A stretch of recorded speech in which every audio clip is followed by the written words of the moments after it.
한국인의 삶에 정말 깊숙이 자리한 음료죠. 바로 믹스커피. 저도 사무실에 있다 보면 오후 한 3시쯤 되면 저도 모르게 탕비실로 가서 그 노란색 스틱 하나를 뜯고 있더라고요. 이게 거의 뭐랄까 한국 직장인의 국민의례 같은 거잖아요. 그런데 이 달콤한 휴식을 즐길 때마다 마음 한편에서는 이거 정말 건강에 괜찮을까? 하는 죄책감이 스물스물 올라옵니다. 그 죄책감, 아마 오늘 이 시간 이후로는 조금 덜어내실 수 있을 겁니다. 당신이 보내주신 자료들을 쭉 훑어보니까요. 우리가 막연하게 가졌던 공포의 실체부터 전혀 예상치 못했던 반전까지 흥미로운 지점들이 참 많았습니다. 믹스커피 속 첨가물 논쟁의 진실, 진짜 조심해야 할 성분, 그리고 모두가 안전하다고 믿는 그 블랙커피의 숨겨진 함정까지 오늘 제대로 한번 파헤쳐보죠. 좋습니다. 이 작은 스틱 하나에 담긴 수많은 오해와 진실, 그리고 과학 이야기. 오늘 당신의 커피 타임이 더 이상 죄책감으로 얼룩지지 않도록 저희가 그 궁금증을 속 시원하게 풀어드리겠습니다. 자, 그럼 첫 번째 논란의 중심, 프림 이야기부터 시작해볼까요? 역시 가장 먼저 짚고 넘어가야 할 게 바로 프림이죠. 특히 그 카제인 나트륨하고 인산염이라는 이름만 들어도 뭔가 화학적이고 좀 꺼림칙한 느낌을 주는 성분들 때문에 한때 정말 시끄러웠잖아요. 맞습니다. 기억하실지 모르겠지만 한 커피 회사가 카제인 나트륨 대신 우유를 넣었다고 엄청나게 광고를 하면서 논쟁에 불을 붙였죠. 자연스럽게 소비자들 머릿속에는 카제인 나트륨은 몸에 안 좋은 거구나 하는 인식이 딱 박히게 된 겁니다. 인산염도 마찬가지로 칼슘 흡수를 방해한다 이런 이야기가 퍼지면서 깊이 대상이 됐고요. 그렇죠. 저도 그 광고 보고 이제 저 제품만 마셔야겠다고 생각했을 정도니까요. 그런데 저희가 받은 자료, 특히 그 MBC 불만 제로업 보도 내용을 꼼꼼히 뜯어보니까 이게 전형적인 공포 마케팅에 가깝다 이런 지적이 많더군요. 정확합니다. 사실 카제인 나트륨의 정체는 생각보다 훨씬 평범합니다. 이게 뭐냐면요. 그냥 우유에 들어있는 단백질 성분, 카제인 있잖아요. 거기에 나트륨을 붙여서 물에 잘 녹게 만든 것뿐이에요. 즉, 우유 단백질을 기반으로 한 식품 원료인 거죠. 미국 FDA나 유럽에서는 이미 오래전부터 안전성을 인정받아서 식품으로 분류하고 있고요. 식품으로요? 그냥 첨가물이 아니고요? 네, 심지어 우리가 아이들에게 흔히 먹이는 유아용 과자나 시리얼, 소시지, 치즈 같은 가공식품에도 널리 쓰이는 성분입니다. 만약 이게 정말 유해했다면 전 세계 식품업계가 발칵 뒤집혔겠죠. 카제인 나트륨은 이제 오해가 풀렸는데 인산염은 좀 다르지 않나요? 인성분이 칼슘 흡수를 방해한다는 건 꽤 알려진 사실이잖아요. 매일 서너 잔씩 마시는 사람이라면 걱정될 법도 한데요. 좋은 질문입니다. 인이 칼슘 흡수를 방해할 수 있다는 명제 자체는 사실이에요. 하지만 여기서 중요한 건 얼마나 많이 섭취하느냐의 문제죠. 양이 독을 만든다는 말처럼요. 이는 또 우리 뼈와 세포를 구성하는 필수 미네랄이기도 하거든요. 자료를 보면 논란을 처음 제기했던 바로 그 회사의 유아용 분유에도 인성분이 필수 영양소로 포함되어 있습니다. 믹스커피 한 잔에 된 아주 극소량의 인산염이 우리 몸의 칼슘 대사에 유의미한 영향을 미친다고 보기는 어렵다는 게 학계의 중론입니다. 알겠습니다. 카제인 나트륨이나 인산염은 좀 과장된 공포였군요. 하지만 프림하면 딱 떠오르는 이미지는 역시 지방, 특히 혈관에 안 좋다는 포화 지방이거든요. 이 부분은 어떻게 봐야 할까요? 진짜 문제는 이게 아닐까요? 바로 그 부분 역시 우리가 흔히 아는 상식과는 조금 다른 면이 있습니다. 믹스커피 프림의 주원료는 코코넛 오일이나 야자유 같은 식물성 기름입니다. 여기에 든 포화지방은 우리가 보통 나쁘다고 생각하는 소고기나 돼지고기 기름의 동물성 포화지방과는 분자 구조가 좀 달라요.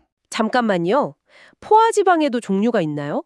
전 다 똑같은 건 줄 알았어요. 네, 프림에 든 포화지방은 단쇄지방산 또는 중쇄지방산이라고 불리는 짧은 사슬 구조를 가지고 있습니다. 이건 긴 사슬 구조를 가진 동물성 지방과는 달리 우리 몸에 들어왔을 때 축적되기보다는 간으로 바로 가서 에너지원으로 빠르게 사용되는 특징이 있거든요. 그래서 상대적으로 체지방으로 쌓일 확률이 낮은 거죠. 와, 이건 정말 의외의 사실인데요. 그럼 실제로도 이런 연구 결과가 있나요? 그럼요. 자료에 포함된 이화여대 연구팀의 결과가 아주 흥미롭습니다. 무려 1만여 명의 한국인을 대상으로 식습관을 추적 분석했는데요. 놀랍게도 믹스커피를 하루 한 잔 마시는 그룹이랑 블랙커피를 마시는 그룹 간에 그 혈중 콜레스테롤 수치나 중성지방, 대사증후군 유병률 같은 건강 지표에서 통계적으로 의미 있는 차이가 발견되지 않았습니다. 와, 프림의 포화지방이 혈관 건강에 치명적이라는 통념을 뒤집는 결과죠. 프림의 누명이 벗겨지는 순간이네요. 첨가물도 포화지방도 생각만큼 위험한 존재는 아니었다니. 그럼 대체 믹스 커피에 무엇을 걱정해야 하는 걸까요? 분명 뭔가 있긴 있을 텐데요. 네, 있습니다. 모든 자료가 예외 없이 일관되게 지목하는 단 하나의 성분, 바로 설탕입니다. 우리가 간과했던 가장 단순하고 명백한 문제죠. 아, 역시 설탕이었군요. 믹스커피 한 봉지에 보통 설탕이 5g에서 한 7g 정도 들어있다고 하죠. 양만 보면 그렇게 많아 보이지는 않는데 이게 그렇게 심각한 문제인가요? 양 자체보다 어떻게 섭취하느냐가 더 중요합니다. 믹스커피는 보통 빈속에 마시거나 아니면 식사 직후에 바로 마시잖아요. 다른 음식물 없이 액상과당이 바로 몸에 들어오기 때문에 흡수 속도가 굉장히 빠릅니다. 자료에 나온 비율을 빌리자면요. 용량 대비 당함량과 흡수 속도를 고려하면 사실상 탄산음료 한 잔을 마시는 것과 비슷하다고 볼 수 있습니다. 탄산음료라니 충격적인데요. 흔히들 식후에 믹스커피 한 잔 마시고 나른해지면 혈당 스파이크 왔다고 말하잖아요. 바로 이 설탕 때문에 그런 현상이 나타나는 거군요. 바로 그 지점에서 우리가 또 하나의 오해를 하고 있습니다. 혈당 스파이크라는 용어의 진짜 의미에 대해서요. 당신이 보내주신 자료 중에 서울대병원 조영민 교수의 인터뷰가 이 부분을 명확하게 짚어주는데요. 의학적으로 혈당 스파이크는 식후 혈당이 정상 범위를 넘어서 비정상적으로 치솟는 현상을 말합니다. 구체적으로는 식후 혈당이 공복 대비 50mg/dl 이상 급격히 오르거나 140mg/dl을 초과하는 경우죠. 아, 정말요? 저는 그냥 밥 먹고 졸리면 다 혈당 스파이크인 줄 알았어요. 그럼 우리가 일상적으로 느끼는 식후 졸음은 대체 뭔가요? 그건 대부분 건강한 사람에게 나타나는 아주 자연스러운 생리현상입니다. 식사를 하면 우리 몸의 부교감 신경이 활성화되면서 몸이 이완되고 또 소화를 위해 혈액이 위장으로 물리면서 뇌로 가는 혈류량이 일시적으로 줄어들기 때문에 나른함을 느끼는 거죠. 이걸 병적인 혈당 스파이크와 혼동해서는 안 됩니다. 조영민 교수의 지적처럼 진짜 혈당 스파이크는 이미 당뇨병 전 단계에 접어들었거나 당뇨병이 있다는 강력한 신호일 수 있습니다. 괜한 공포심을 가졌던 거네요. 그럼 믹스커피의 설탕이 당장 혈당 스파이크를 일으키는 건 아니더라도 장기적으로는 문제가 될 수 있다는 의미로 받아들여야겠군요. 바로 그겁니다. 중요한 건 스파이크라는 단어에 공포를 느낄 게 아니라 믹스 커피를 통해 꾸준히 섭취하는 총 당류의 양이 우리 몸의 혈당 조절 시스템에 계속해서 부담을 준다는 사실입니다. 이런 습관이 수년간 지속되면 인슐린 저항성이 높아지고 결국 진짜 혈당 스파이크를 겪게 되는 당뇨병 전 단계나 당뇨병으로 이어질 수 있는 거죠. 결국 문제는 한 번의 충격이 아니라 지속적인 부담이었군요. 이제야 그림이 명확해지네요. 하지만 이 달콤함을 포기하기란 쉽지 않은데요. 자료들을 보니 이 부담을 줄이면서 믹스커피를 현명하게 즐길 수 있는 아주 실용적인 팁들이 있더라고요. 네, 아주 간단하면서도 효과적인 방법들이죠. 첫 번째는 반 봉지만 사용하는 겁니다. 믹스커피 반 봉지만 컵에 넣고 나머지 절반은 저지방 우유나 무가당 두유로 채우는 거죠. 오, 그렇게 하면 단순하게 양만 줄이는 게 아니라 다른 효과도 있나요? 그럼요. 일단 설탕과 포화지방 섭취량을 절반으로 줄이는 게 가장 큰 이점이고요. 거기에 우유나 두유에 단백질과 칼슘이 더해지잖아요. 이 단백질이 포만감을 줘서 다른 간식 생각이 덜 나게 하고 당이 흡수되는 속도를 늦춰서 혈당이 완만하게 오르도록 도와줍니다. 맛도 훨씬 부드러운 미니 라떼처럼 변하고요. 정말 좋은 방법이네요. 반봉지 라떼라니? 여기에 풍미를 더할 만한 것도 있을까요? 자료에서 시나몬 가루를 추천하던데요. 맞습니다. 시나몬, 즉 계피가루를 한 꼬집 정도 뿌려주는 겁니다. 시나몬 특유의 향이 설탕의 단맛을 보완해줘서 밥만 널어도 아쉽지 않게 해주고요. 더 중요한 건 시나몬에 폴리페놀 같은 항산화 물질이 아주 풍부해서 우리 몸의 염증 반응을 줄이는 데 도움이 될 수 있다는 겁니다. 일부 연구에서는 혈당 조절에도 긍정적인 효과를 보였다고 하니 일석이조의 효과를 노릴 수 있죠. 장구거려 함께 마시면 넣고 좋은 주름팡이라고 나와 있던데 이건 어떤 원리인가요? 설탕만 단독으로 섭취하는 것보다 양질의 지방, 단백질과 함께 먹으면 혈당이 천천히 오릅니다. 아몬드나 호두 같은 견과류를 믹스커피와 함께 곁들이면 견과류에 좋은 지방과 단백질이 당 흡수 속도를 조절해주는 거죠. 훌륭한 오후 간식 조합이 될 수 있습니다. 다만 칼로리가 높으니까 하루 한 줌, 대략 20알 내외로 제한하는 게 좋습니다. 정리하자면 반 봉지에 우유를 타고 시나몬 가루를 뿌리고 견과류 몇 알과 함께 마시는 거네요. 그리고 어떤 방법이든 하루 한두 잔 이내로 카페인 때문에 늦은 오후는 피해서 마시는 게 기본 원칙이고요. 완벽한 정리입니다. 그 원칙만 지킨다면 믹스커피 더 이상 죄책감의 대상이 아닐 수 있습니다. 지금까지 믹스커피의 오해를 풀고 진짜 문제인 설탕에 대처하는 법까지 알아봤습니다. 어떻게 보면 믹스커피를 위한 변론처럼 들리기도 하는데요.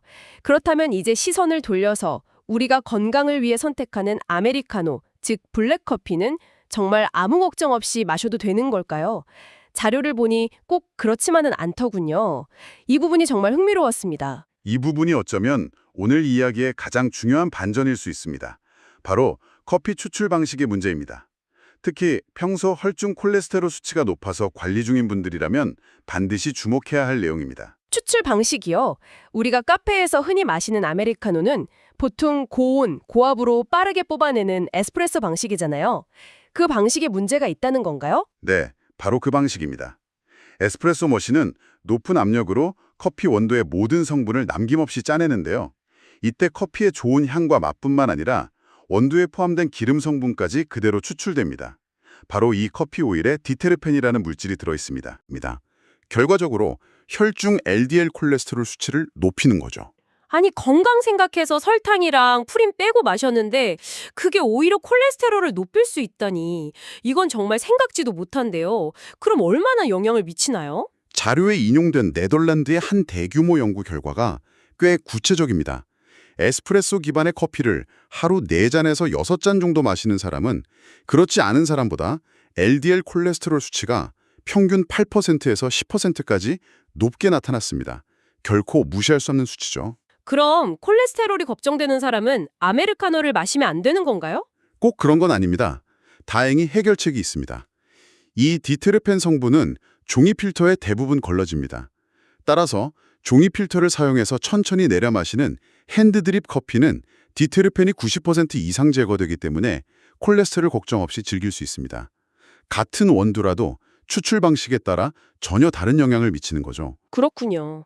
콜레스테롤이 걱정된다면 에스프레소 아메리카노 대신 핸드드립 커피를 선택하라. 아주 명쾌한 해답이네요. 콜레스테롤 말고 또 다른 문제는 없나요? 혈압 문제도 빼놓을 수 없을 것 같은데요. 맞습니다. 일본에서 약 19년간 1만 8천여 명을 추적 관찰한 대규모 연구 결과가 중요한 단서를 제공합니다. 이 연구에 따르면 정상 혈압이거나 약간 높은 수준의 경증 고혈압 환자에게는 하루 한두 잔의 커피가 심혈관 질환 위험을 높이지 않았습니다. 오, 그럼 괜찮은 거 아닌가요? 하지만 문제는 중증 고혈압 환자였습니다. 수축 기혈압이 160mmHg 이상인 중증 고혈압 환자가 하루에 커피를 2잔 이상 마실 경우 심혈관 질환으로 인한 사망 위험이 커피를 전혀 마시지 않는 사람에 비해 2배까지 치솟았습니다. 이들에게는 카페인이 혈관에 주는 부담이 치명적일 수 있다는 경고죠. 결국 좋은 커피, 나쁜 커피가 따로 있었던 게 아니네요. 프림이 들었다고 무조건 나쁘고 블랙커피라고 무조건 좋은 게 아니라 내 몸 상태에 따라 약이 될 수도 독이 될 수도 있었던 거군요. 바로 그겁니다. 나에게 맞는 커피를 찾는 것이 핵심이었던 거죠. 오늘 살펴본 내용을 당신의 건강 상태에 맞춰 다시 정리해 볼까요? 첫째, 당신이 만약 혈당 관리가 최우선 과제라면 믹스커피를 마실 때 프림보다는 설탕의 양을 줄이는 데 집중해야 합니다. 반봉지 라떼 같은 방법을 활용하는 거죠. 둘째, 콜레스테롤 수치를 관리하고 있다면 블랙커피를 마시더라도 어떻게 추출했는지를 따져봐야겠네요. 에스프레소 머신보다는 종이 필터를 사용한 핸드드립 커피가 훨씬 안전한 선택이고요. 맞습니다. 마지막으로 만약 당신이 수축기혈압 160 이상의 중증 고혈압 진단을 받았다면 커피의 종류와 상관없이 마시는 양 자체를 하루 한 잔 이내로 엄격하게 조절하거나 주치의와 상담하는 것이 가장 중요합니다. 당신의 건강 상태가 바로 당신만의 커피 선택 가이드가 되는 셈이군요. 오늘 저희가 전해드린 이야기가 당신이 매일 마시는 커피를 더 건강하고 또 지혜롭게 즐기는 데 도움이 되었으면 합니다. 이제 당신이 커피를 마시기 전 스스로에게 던져야 할 첫 번째 질문은 무엇이 될까요? 이 안에 설탕이 얼마나 들었지? 아니면 이건 어떻게 내린 커피지? 혹은 오늘 내가 몇 잔째 마시는 거지? 당신의 그 질문 속에 그리고 그 대답 속에 당신의 건강을 지키는 해법이 숨어 있을 겁니다.